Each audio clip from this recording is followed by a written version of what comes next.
म अब कुरा गर्न आएको अहिले हाम्रो देशमा चलिरहेको आउन लागिरहेको चुनावको बारेमा है।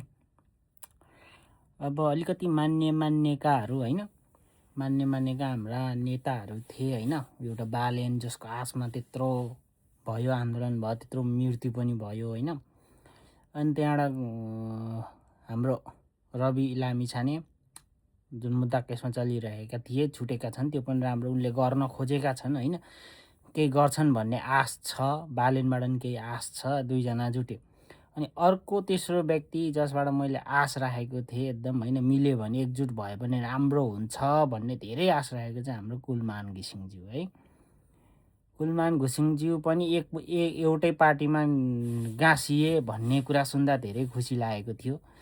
अन्तिममा गएर अहिले आएर के भन्दै आफ्नै पार्टीमा आबद्ध भएर बसेका छन्। अब त्यो आबद्ध भएर बसेका छन् आफ्नै पार्टीमा, त्यहाँ पहिला एकजुट भएको थिए सुन्दा खुसी लागेको थियो। अब अहिले चाहिँ फरक भएर बसेका छन्। कसो गर्ने के गर्ने भन्ने कुरा अलमल्ल जस्तो गरे के हामीले। अब के भयो थियो भन्दाखेरि चाहिँ एउटा एकमुष्ट भए ल मान्यका गरेकाहरूले त केही गर्छन् नि देश भन्ने एउटा आश थियो। अनि कुलमान घिसिङ अलि साइड लागे, अब के हो जस्तो हुन थाल्यो कि है।